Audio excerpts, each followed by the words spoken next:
Final Resort. Unleash the Humans. Part 1. The Gathering Storm. Emergency lights flashed red across the great hall of the orbital station called Harmony's Edge. Every seat was filled. Every species in the known galaxy had sent their leaders to this meeting. The air was thick with tension and fear. Ambassador Yuna stood at the center of the room. She was a Valari, a species known for their beauty. Her skin was pale blue, and thin wings like colored glass grew from her back.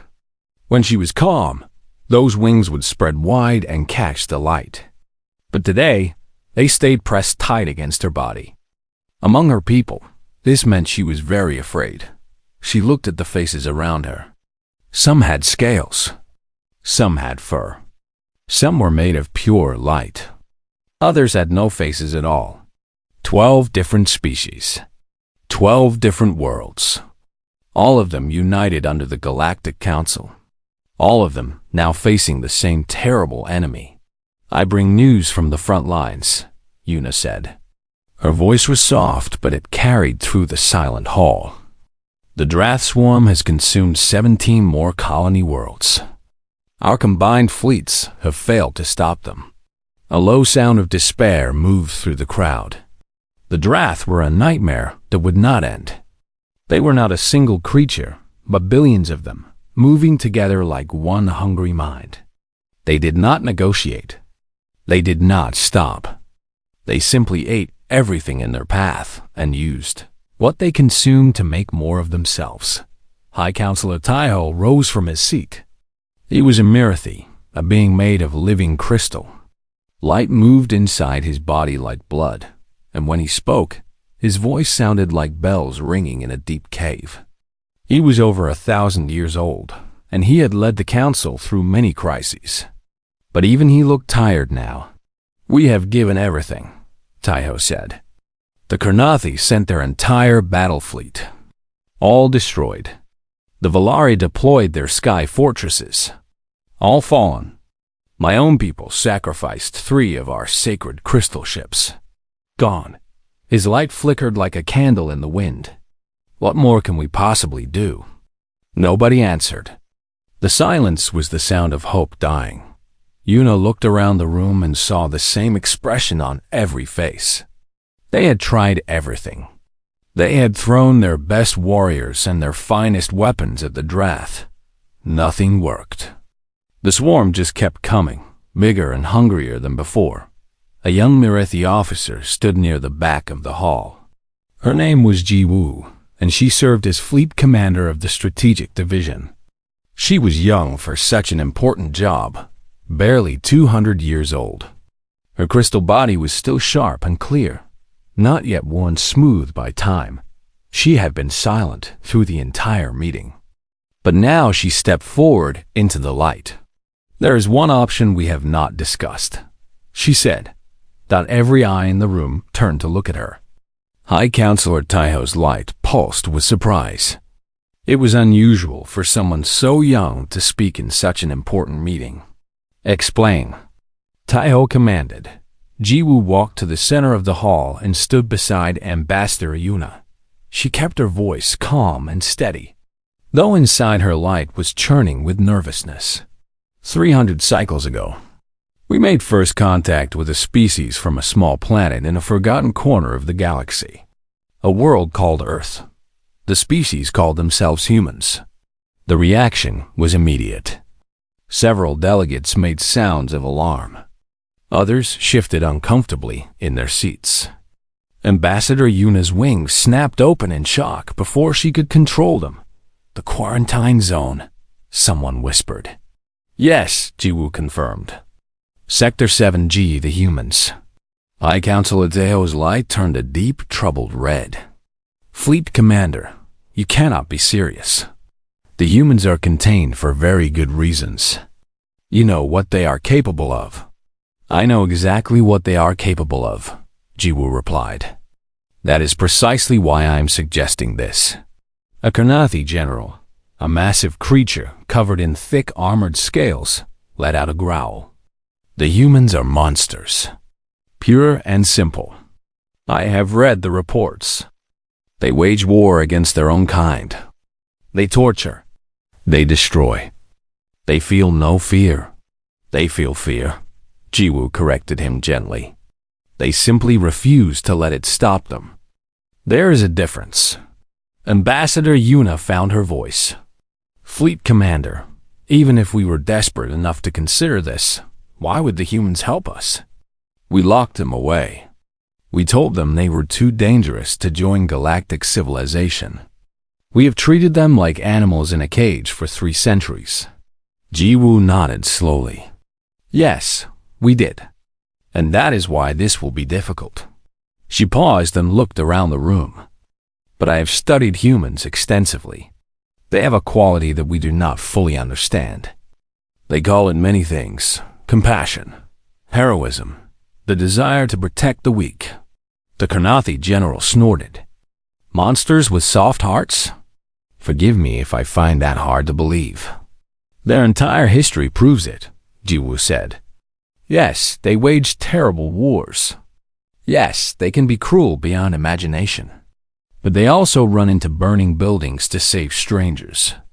They stand in front of danger to protect children who are not their own. They will fight and die for people they have never met. She let her words sink in. The Drath are killing innocent beings across the galaxy. If we show the humans what is happening, if we ask them to help protect the helpless, I believe they will answer. Silence fell again. But this time, it was a different kind of silence. It was the silence of beings who were thinking about something they had never considered before. Hi, Counselor Taio's light slowly shifted from red to a thoughtful gold.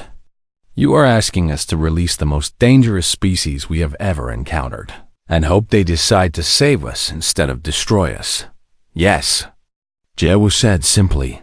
This is madness, the Karnathi general said. Perhaps, Ambassador Yuna replied quietly. Everyone looked at her in surprise.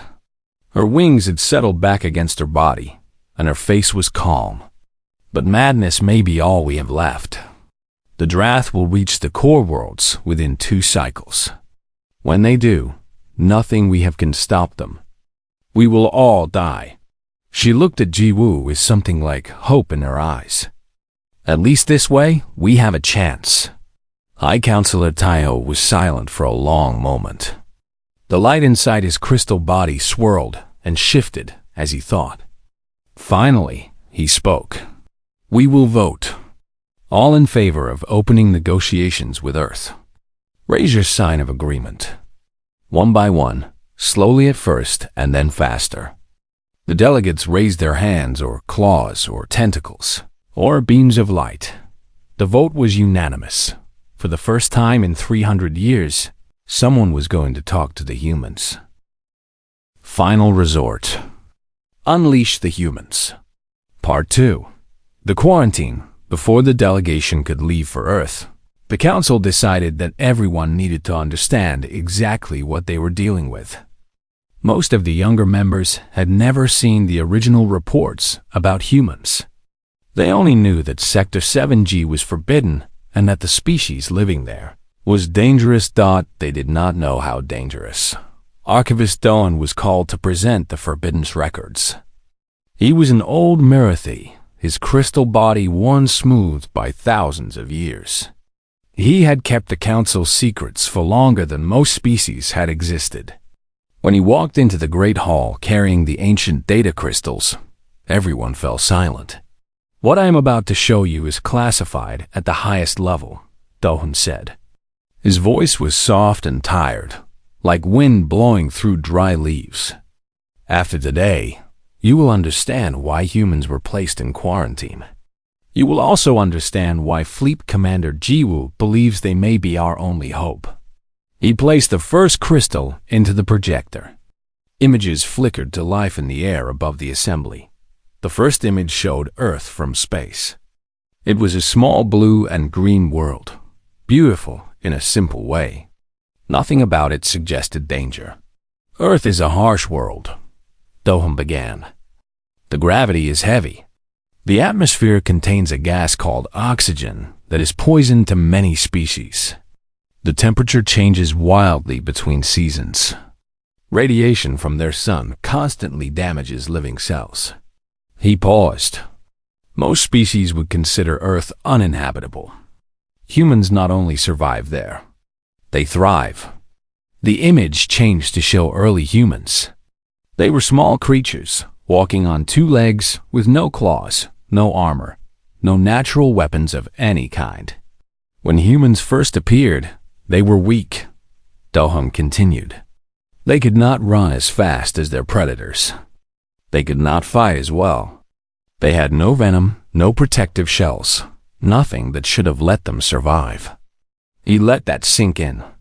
And yet they became the dominant species on their planet. Do you know how? Nobody answered. They became what is called a persistence predator. The image showed a group of early humans chasing a large four-legged animal across an open plain. They would pick a target and simply follow it. For hours. For days. They did not need to be faster. They just needed to never stop. Eventually, their prey would collapse from exhaustion. Then the humans would walk up to it and kill it. A shudder ran through the assembly. The idea of being chased by something that never got tired, never gave up, never stopped, was deeply disturbing. But that is just the beginning, Do-hung said. The images changed again, showing humans with wolves standing beside them. They took one of their planet's most dangerous predators, an animal called a wolf, and they tamed it. They made friends with creatures that could tear them apart. And then they used those creatures to hunt even more effectively. The images kept changing. Humans building cities. Humans creating weapons. Humans waging war against each other in conflicts that killed millions. This is what truly frightened our ancestors, Do-hung said as images of human warfare filled the air. Explosions, ruined cities, weapons that could destroy entire regions. Humans fight. They fight constantly. They fight over land, over resources, over ideas. They have killed more of their own kind than most species have individuals. Ambassador Yuna spoke up, her voice shaky. If they are so violent with each other, why would they ever help strangers? Do-hung held up a hand. Watch. The images changed again. Now they showed humans running toward danger instead of away from it. Humans pulling strangers from burning buildings. Humans standing between armed attackers and innocent people. Humans giving food and medicine to enemies they had just been fighting. Humans have a quality that our scientists have never been able to fully explain, Do-hung said. They form emotional bonds with incredible speed and strength. Not just with their own families, but with strangers. With other species. With creatures they have never met. They call this quality many things. Empathy, compassion, love. He paused. A human who sees someone suffering will often risk death to help. Not because they will gain anything. Simply because they cannot stand to see others in pain. The Karnathi general shook his massive head. This makes no sense. How can the same species that wages such terrible wars also care so deeply about strangers? That is the great mystery of humanity, Do-hung replied. They contain both extremes. They can be the most cruel and the most kind, the most destructive and the most creative. They are capable of horrible evil and incredible good, often within the same individual. He let his words hang in the air. When the first council met humans, they saw only the danger. They saw a species that could not be controlled, could not be predicted, could not be trusted. So they made a decision. The final image showed a map of the galaxy with one small section marked in red. Sector 7G, the quarantine zone. They built a wall of stations and weapons around human space. They told the humans that they were not welcome in galactic civilization. They cut off all contact and left them alone. High Counselor Taio's light flickered with shame. We told ourselves it was for the greater good, that the galaxy would be safer without humans spreading among the stars. And perhaps it was, Dohun said.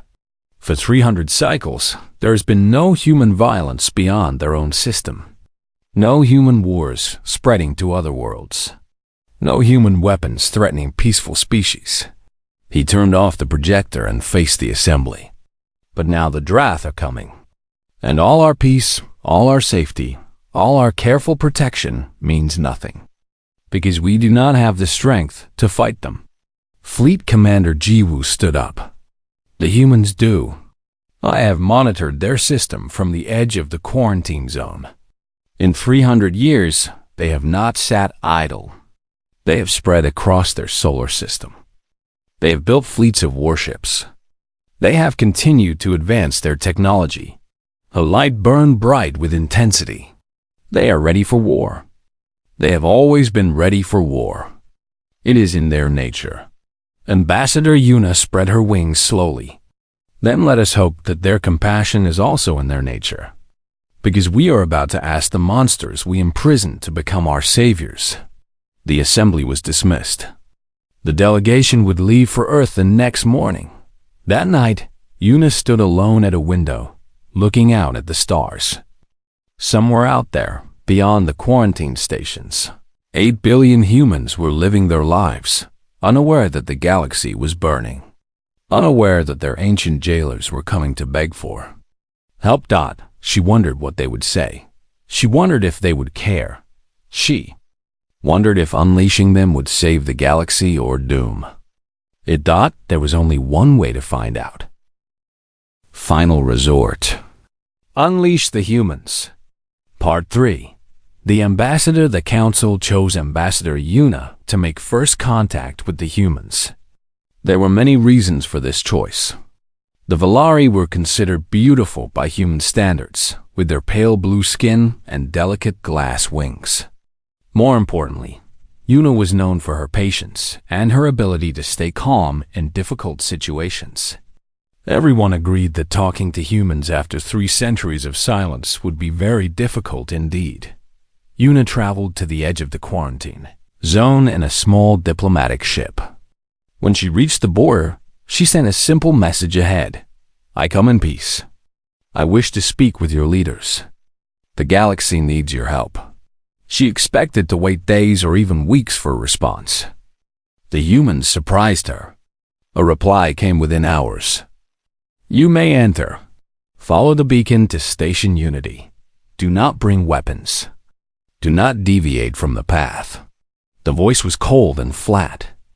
It did not sound like the voice of someone happy to receive visitors. Yuna guided her ship through the quarantine zone. What she saw amazed her. 300 years ago, humans had been confined to their single planet. Now they had spread everywhere. Massive stations orbited every planet and moon in their system. Ships of all sizes moved between them, carrying goods and people. The small blue world called Earth was no longer alone. It was the heart of a thriving civilization.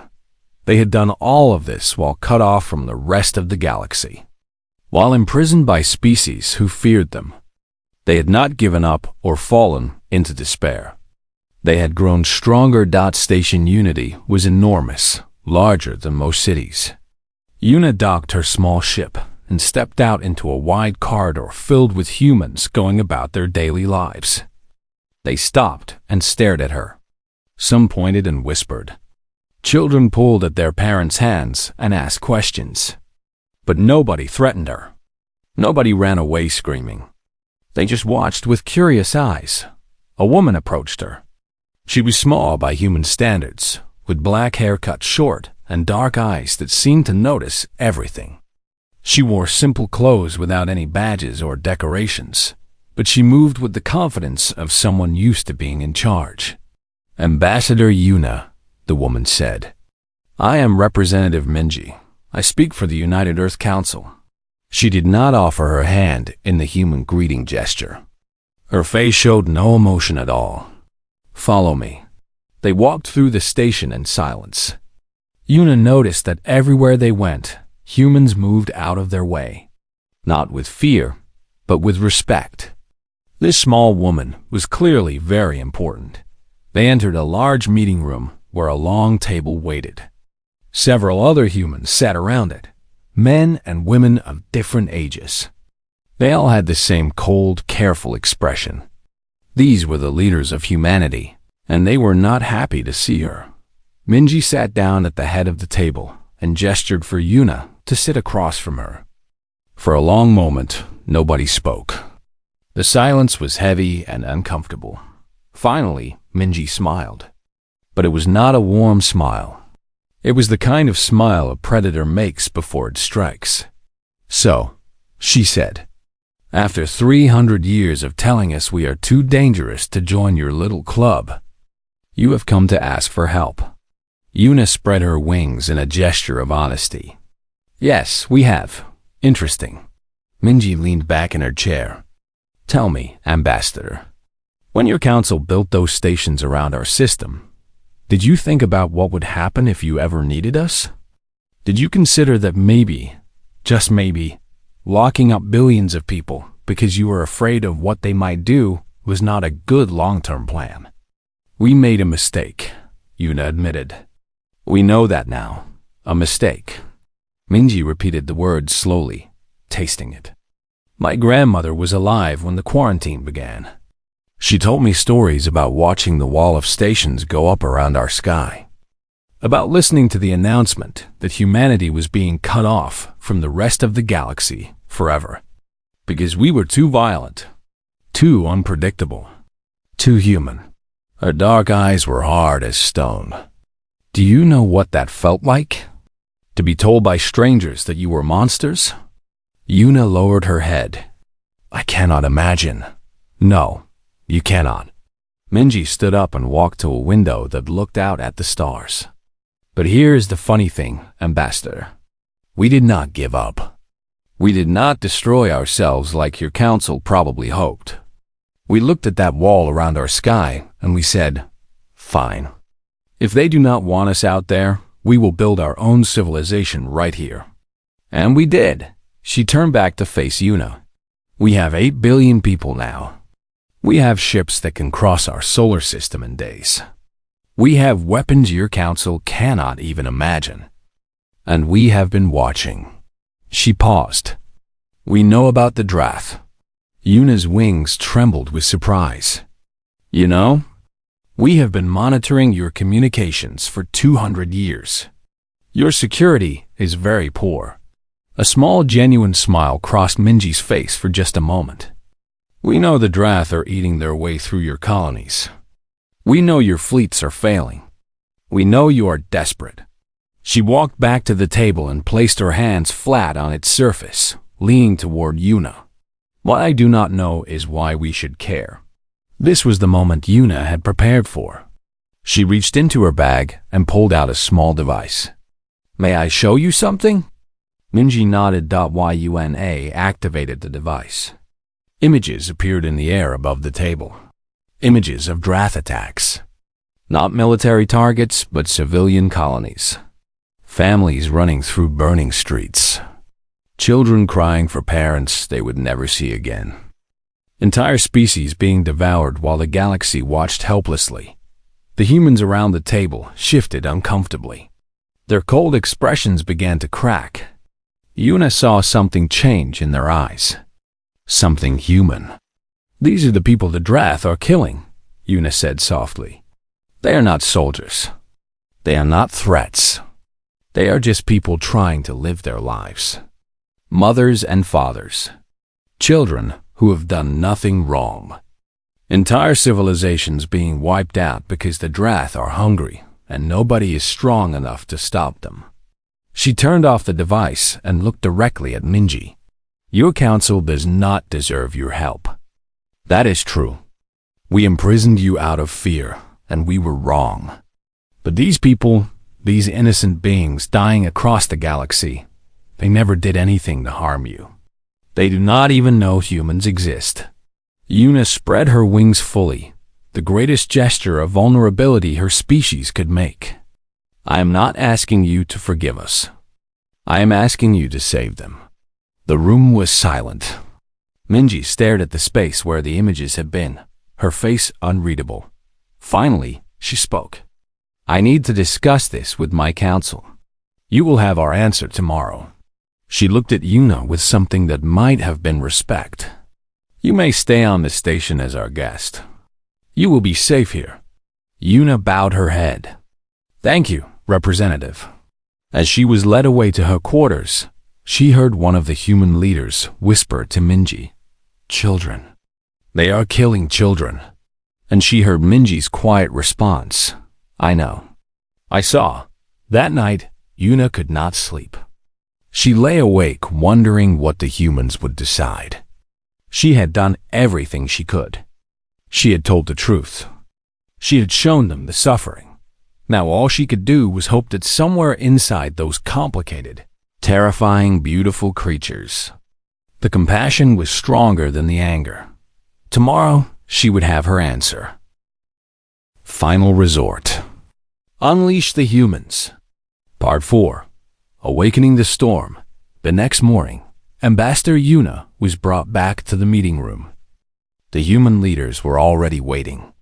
This time, their faces were different. The cold anger was gone. In its place was something harder to read. Something that looked almost like determination. Representative Minji stood at the head of the table. She did not waste time with pleasantries. "We have made our decision," she said. "Humanity will fight the Drath." Yuna's wings spread wide with relief before she could stop them. "Thank you. Thank you so much." Minji held up her hand. "Do not thank us yet. We are not doing this for your council. We are not doing this to prove anything or to earn a place in your civilization." Her dark eyes burned with quiet fire. "We are doing this because innocent people are dying, and we can stop it. That is all. When this war is over, we will discuss what comes next." Yuna bowed her head. "I understand. Good." Minji turned to the other leaders. "Begin mobilization. The first fleet launches in 3 days." The humans moved with a speed that shocked Yuna. Within hours, the station was transformed.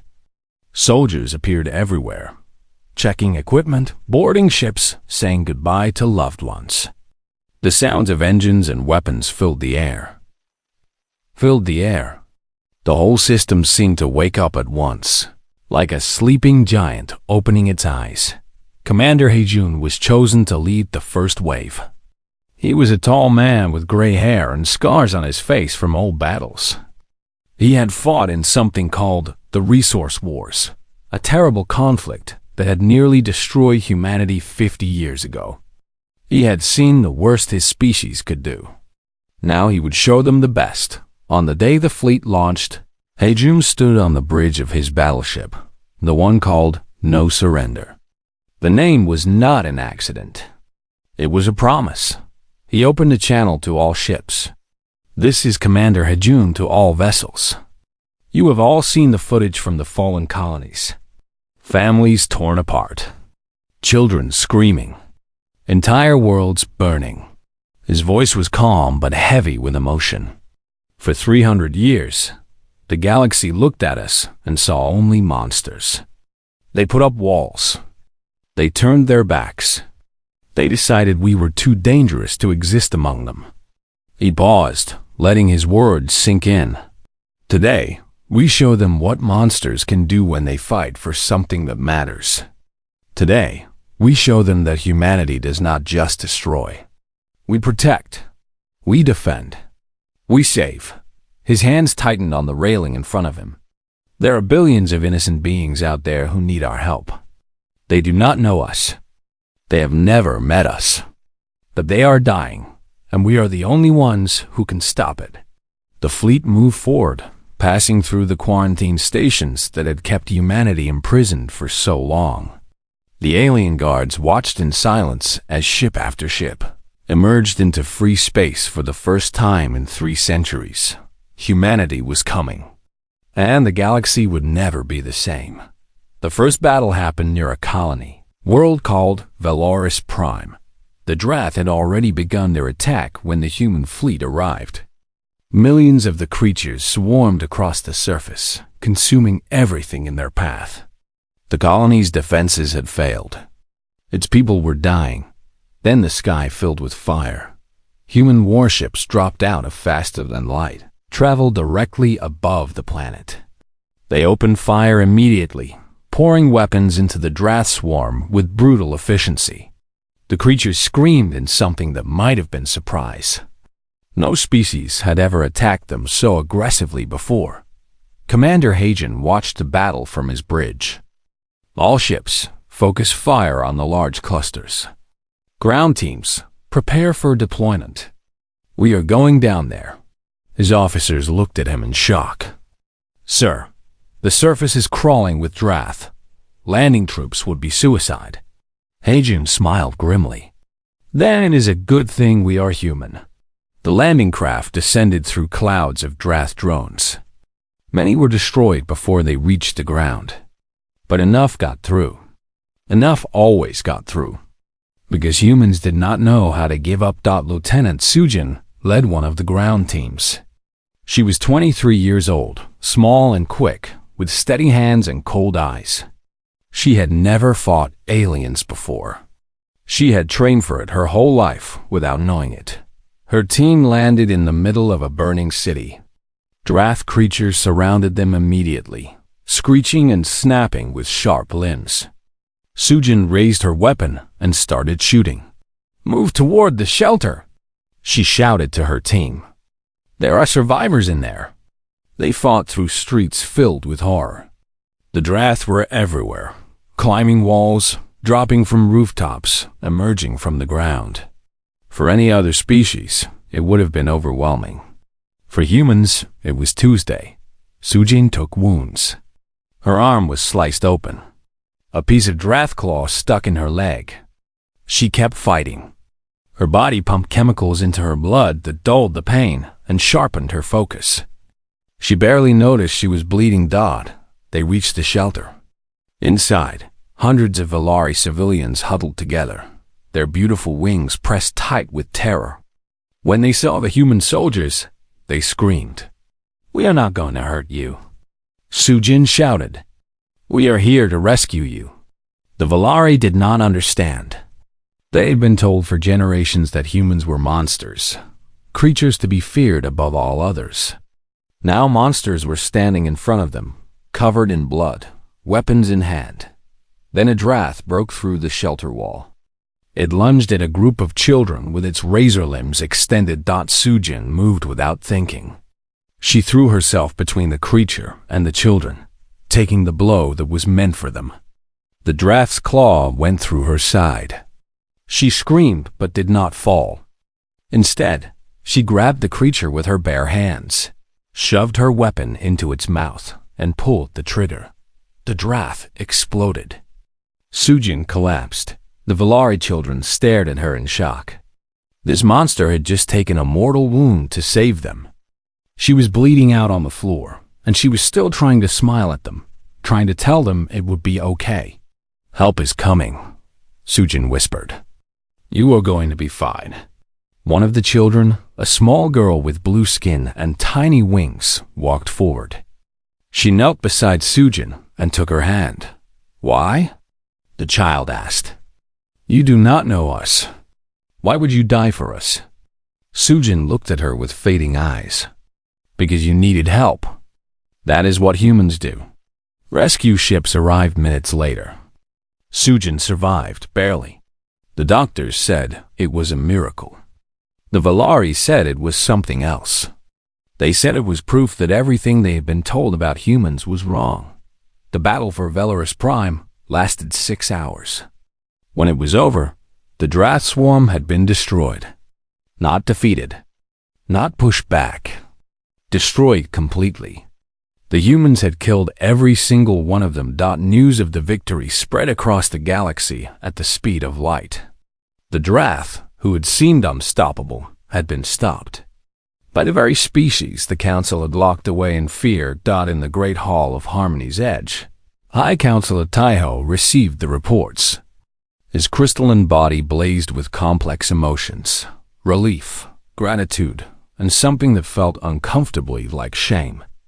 They came for us, he said softly.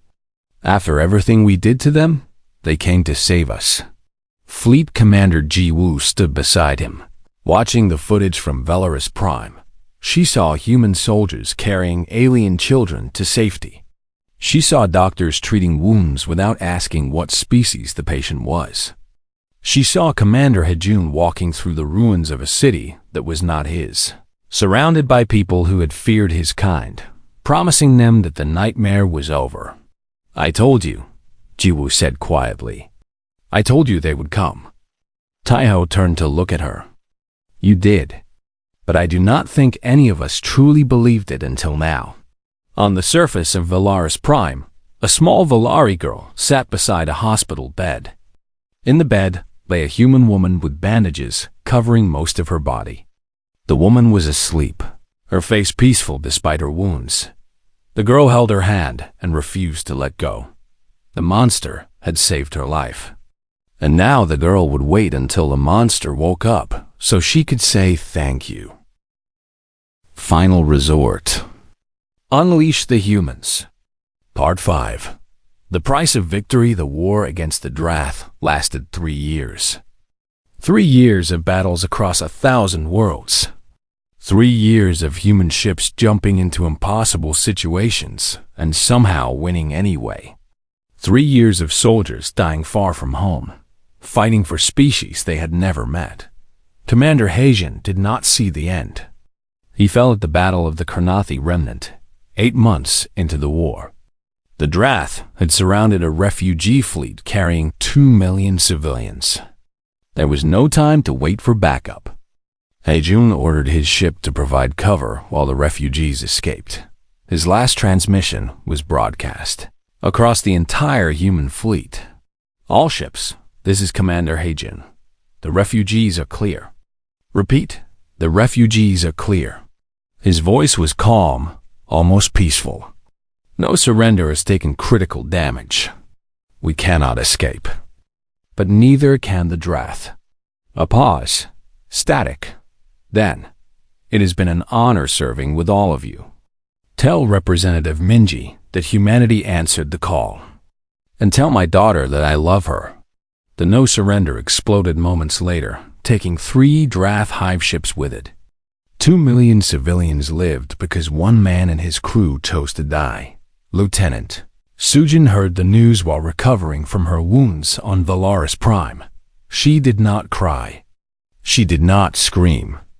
She simply walked to the nearest recruitment office, still limping, still wrapped in bandages, and asked to be returned to active duty. The doctor said she was not ready. She told them she did not care. Commander Hajin had given everything. She would give no less. Over the next 2 years, Sujin rose through the ranks. She fought in 47 battles. She was wounded 11 more times. She never stopped. She never slowed down. And she never forgot why she was fighting. The other species of the galaxy watched humans with new eyes. They saw soldiers who would hold defensive lines for days without rest. They saw medics who would run into the middle of battles to save wounded aliens. They saw engineers who would repair shields and weapons while Drath claws scraped against the hull outside. Ambassador Yuna traveled with the human fleet, reporting back to the council. Her messages became legendary. "They do not fight like any species I have ever seen," she wrote after the liberation of Marathi Prime.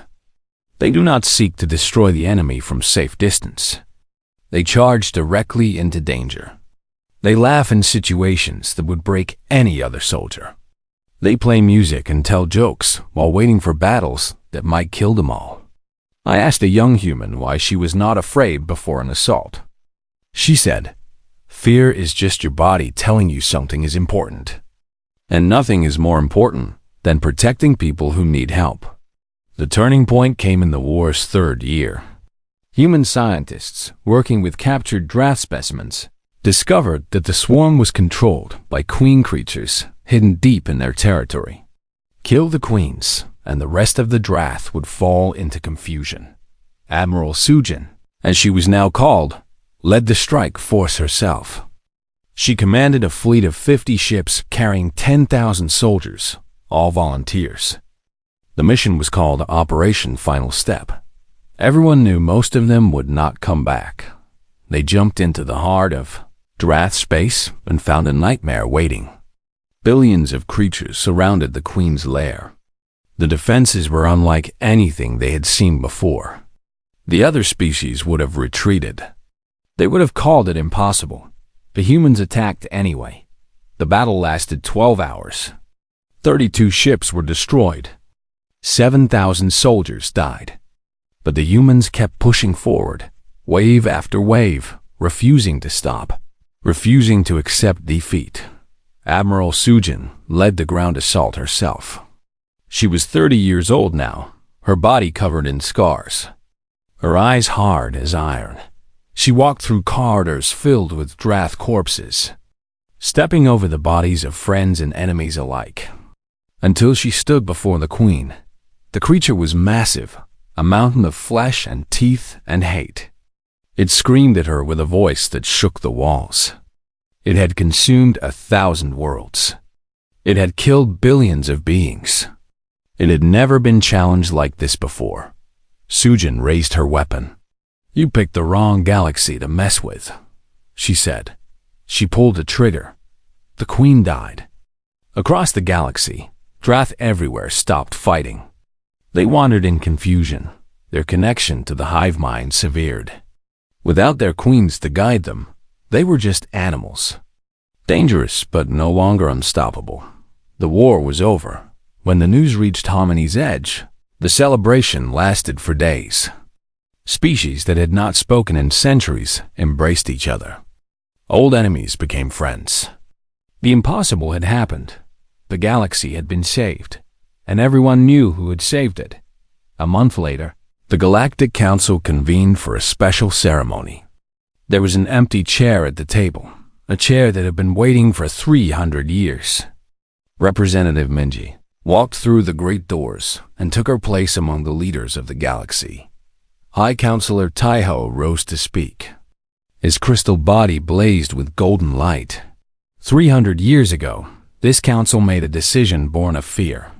We looked at humanity and saw only their capacity for violence.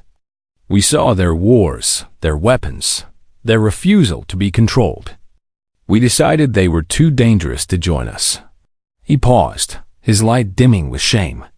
We were right about one thing. Humans are dangerous. More dangerous than we ever imagined.